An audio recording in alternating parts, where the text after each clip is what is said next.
네, 안녕하십니까. 신지식인 정의태입니다. 저는 국립한국복지대학교 특임교수를 역임했습니다. 어찌 이런 일이 타락하고 있는 대한민국, 참 대한민국에서 일어나고 있는 지금 현 상황들이 참 안타깝습니다. 이게 급격한 금리 인상, 그러니까 대한민국 정부가 철저한 대비 없이 급격한 금리 인상을 전개하면서 이러한 사건들이 자꾸 터지는 거죠. 심각한 문제가 아닐 수가 없습니다. 네, 모친을 화학 액체 먹인 30대 딸 3번 시도 끝에 결국 살해했다라는 것입니다. 네, 그래서 엄마를 3번, 1월, 6월 이렇게 3번을 계속 보험금을 노리고 화학 액체를 먹인 거죠. 네, 그래서 결국에는 엄마를 살해한 이러한 사건입니다. 사망 보험금을 상속받으려고 했다라는 거죠. 심각한 문제가 아닐 수가 없습니다.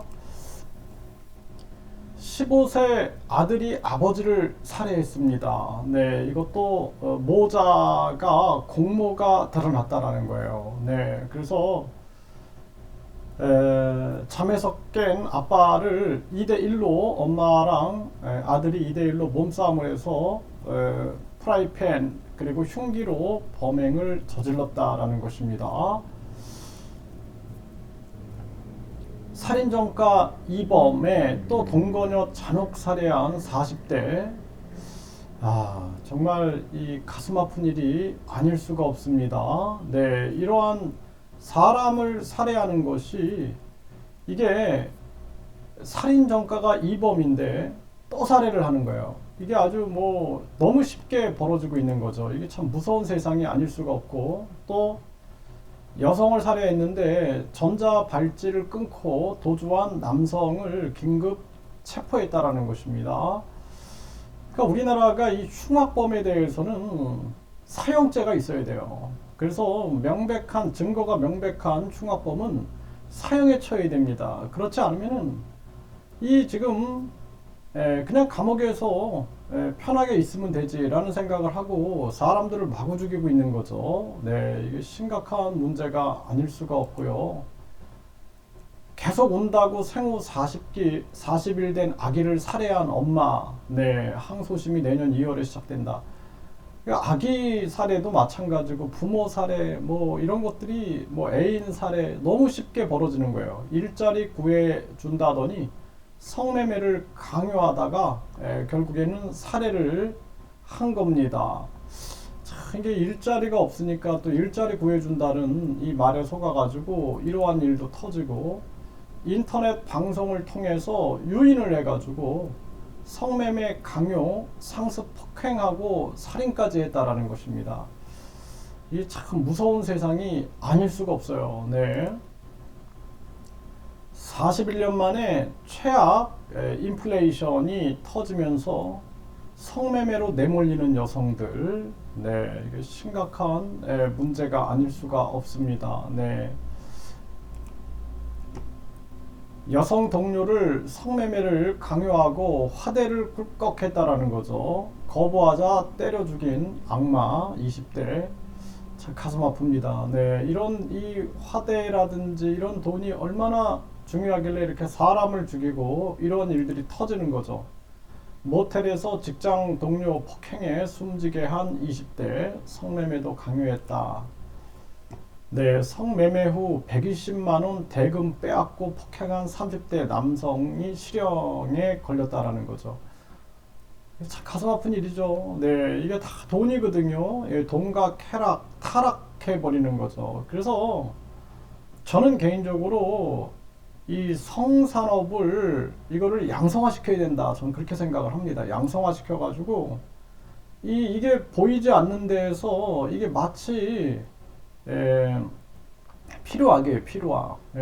담배나 술 이런 것들도 사실 이 중독성이 굉장히 강한데 이거를 뭔가 좀 이 양성화해 가지고 관리하는 부분들, 그리고 인권이라든지 이럴 때도 이게 사실 고소하기가 상당히 난감한 거잖아요. 그래서 이런 부분에 대해서 굉장히 많은 논쟁이 있지만 사라지지 않는다라는 거예요. 이 성매매는. 그렇기 때문에 양성화시키고 그리고 이 건강과 인권을 또 범죄를 예방하는 그리고 인권과 건강을 지키는 이런 쪽으로 양성화시키는 거 선진국들의 사례를 좀 깊이 있게 분석하는 것이 중요하다 이렇게 생각을 하고요.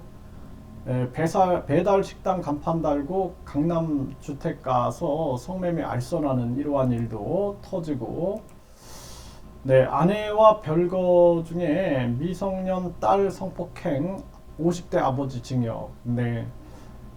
그러니까 아내와 별거 중인데 미성년 딸을 또 성폭행한 아버지. 이게 완전히 타락하고 있는 겁니다. 지금 대한민국이 심각한 문제고요. 이게 어떻게 가족을 믿습니까? 모텔 끌려가던 여성 도망치다 사망했다라는 거죠. 이게 짐승인 거예요, 짐승. 이게 사람이 아니라, 네, 모텔 끌려가다 저항하던 여성이 계단에서 떨어져서 사망했다라는 거죠. 네, 심각한 문제가 아닐 수가 없습니다. 이런 뉴스들을 보면 참 무서워요. 네, 집 가게 해주세요. 애원한 초등학생 성폭행한 20대 항소심서 네, 감형이 됐다 그러는데 이 참 안타까운 일이 아닐 수가 없습니다. 그래서 이 대한민국이 지금 타락하고 있다. 그래서 우리나라 이 모든 것을 다시 세워놔야 됩니다. 일단은 입시 제도를 폐지해서 모든 학위를 교육부 장관 명의로 주고, 그래서 사교육 시장을 없애고 이걸 다 평생교육 시장으로 바꾸고, 그리고 학생들이 인간의 고유성을 발현할 수 있는 교육으로 변경을 해야 한다는 거예요. 그래서 이 경쟁교육은 욕심과 이기심만 키우는 거지 진정한 사람을 양성하지 못한다라는 겁니다. 그래서 부패한 기득권들이 대한민국의 가정, 학교, 사회를 다 파멸시키고 있는 거예요. 그것이 바로 학교 교육을 다 무너뜨리는 겁니다. 학교 교육, 가정 교육을 다 무너뜨려서 입시 시험 기계로 만들고 부모들은 사교육 돈 되는 기계로 만들어 가지고 결국에는 이 사회 전체가 저출산, 고령화, 자살률, 강력 범죄, 타락 이렇게 만들어 버리고 있다. 그래서 전반적으로 우리가 모든 이 사회 구조를 뜯어고치지 않으면은 대한민국은 희망이 없다. 저는 그렇게 생각을 합니다.